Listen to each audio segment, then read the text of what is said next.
when President Vladimir Putin confirmed that Russia had successfully completed decisive trials of the nuclear-powered Burevestnik missile, the world's power balance trembled. With practically unlimited range and unpredictable trajectory, the system redefined deterrence and forced even NATO analysts to admit Moscow had changed the game. In Western capitals, the message was clear. Russia was back on top of the strategic chessboard. I am talking about the test of a cruise missile of unlimited range, the Burevestnik, with a nuclear power plant.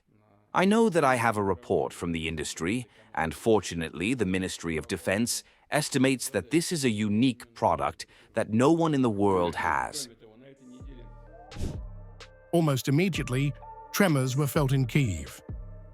President Volodymyr Zelensky, under mounting military and political strain, abruptly promised to deliver a ceasefire plan within 10 days, a sudden shift that even his own aides struggled to justify.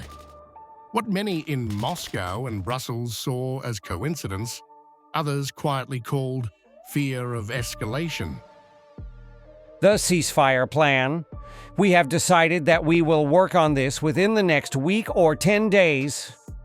But Russia's foreign minister, Sergei Lavrov, was not convinced. He dismissed Kyiv's latest peace initiative as yet another Western tactic, a familiar ploy to buy time and rearm under the illusion of diplomacy.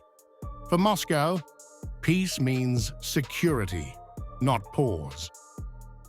So when people now say ceasefire, ceasefire, we know that they want just to buy some time again. And that this logic, which is deeply rooted in Zelensky, whatever moves him, head, brain, is obvious for any objective observer. Meanwhile, Europe's crisis of confidence is deepening.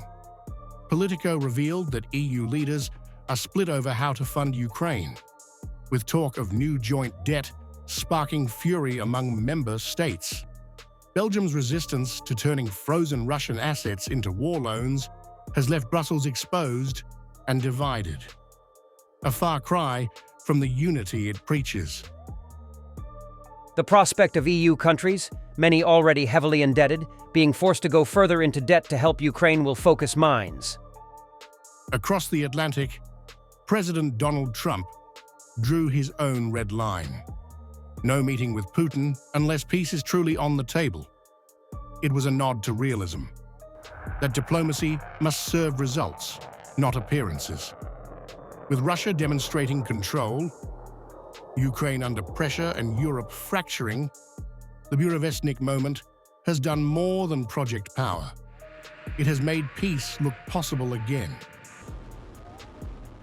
What will Russia have to do for you to reschedule your meeting with Putin? I'm going to have to know that we're going to make a deal. I'm not going to be wasting my time.